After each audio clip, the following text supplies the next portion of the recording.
Selamat pagi saudara-saudara, selamat berjumpa kembali di dalam kasih Tuhan.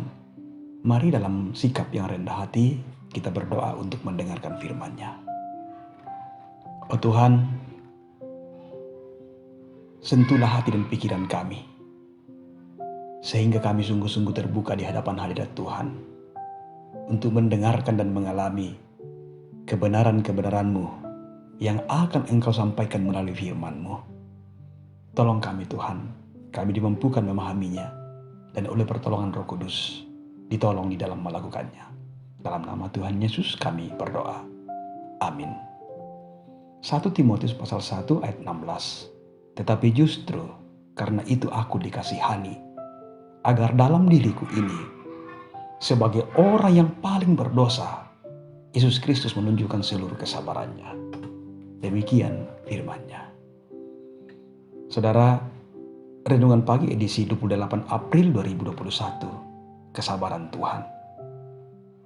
Saudara-saudaraku, penulis, penyair, dan peraih Nobel Sastra tahun 1946 bernama Hermann Hesse mengatakan seperti ini.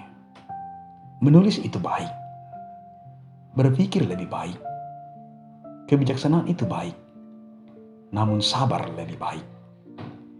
Hermann mau mengatakan bahwa kesabaran adalah satu sikap hidup yang paling penting dalam kehidupan manusia, yang akan sangat berdampak di dalam ia menjalani hidup dan dalam berelasi dengan sesamanya. Kata sabar artinya tahan menghadapi cobaan, tidak lekas marah, tidak lekas putus asa, dan tidak lekas patah hati. Dan dalam bahasa Yunani kata sabar diartikan makrothumēn, yang mau menjelaskan bahwa seseorang yang dibuat marah oleh orang lain tetapi tidak membalas. Orang ini bisa dengan mudah membalas dendam, tetapi dia memilih untuk tidak melakukannya. Saudaraku, pada praktiknya hal ini tidak mudah dilakukan karena keinginan manusia adalah melakukan pembalasan. Namun saudara, kita bisa ditolong oleh Tuhan di dalam menghidupi kesabaran ketika kita menghargai kasih Yesus yang sudah sedemikian sabar menderita demi kita. Saudara-saudara, salah satu bukti bahwa Tuhan mengasihi kita adalah Dia sabar terhadap kita. Rasul Paulus dalam suratnya kepada Timotius mengucap syukur atas kasih karunia Allah. Paulus begitu sadar akan dirinya yang semula seorang penghujat, penganiaya, dan seorang yang sangat ganas bisa berubah karena kasih Allah. Sebagai orang yang paling berdosa, Paulus merasakan bahwa Tuhan Yesus menunjukkan seluruh kesabarannya baginya. Boleh dikatakan saudara bahwa Paulus menjadi teladan bagi kita bahwa Tuhan mampu mengubah karakter kita menjadi karakter yang sabar ketika kita datang ke hadapan Tuhan.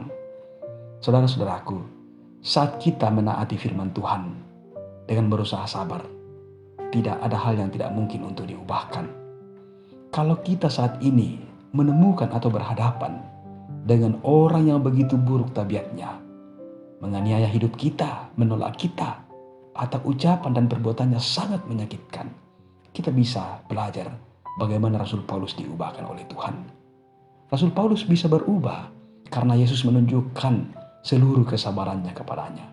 Tuhan dengan kesabarannya menuntun dan menunggu kita untuk hidup di dalam kehendak-Nya. Sebagai pengikutnya pun, kita dipintanya untuk selalu berusaha menahan diri, berusaha tenang dalam situasi-situasi yang sulit sekalipun. Ini satu hal yang memang tidak gampang untuk dilakukan, tetapi bukan berarti itu tidak bisa. Paulus bisa ada pada titik itu karena Tuhan yang beranugerah. Karena memang dalam kenyataan bahwa ketidaksabaran kita justru banyak merugikan diri sendiri, merugikan orang lain, dan sangat banyak dampak buruk yang ditimbulkan.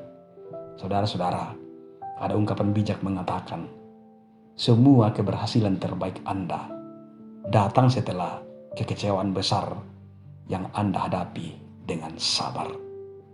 Kesabaran itu sangat penting. Dan Tuhan menunjukkan kesabaran kepada kita. Tuhan kiranya memberi kita hikmatnya untuk terus menata hati dan pikiran kita dengan baik. Terpuji namanya, haleluya, amin. Mari berdoa. Terima kasih Bapa di sorga untuk firman kehidupan yang Engkau layakkan kami dengarkan di pagi hari ini. Biarlah Tuhan, kami menjadi orang yang tidak cepat marah, tidak gegabah dalam berkata-kata dan bertindak. Biarlah oleh hikmat Tuhan, kami selalu dituntun oleh Roh Kudus memiliki kesabaran dalam menjalani hidup ini, supaya kehidupan kami betul-betul meneladan kepada Kristus yang sungguh-sungguh sabar di dalam menuntun kehidupan kami. Peliharakanlah hidup kami Tuhan, dan terima kasih untuk kesabaran Tuhan kepada kami dalam menunggu kami untuk terus berjalan dalam kehendak Tuhan. Dalam nama Tuhan Yesus kami berdoa. Amin.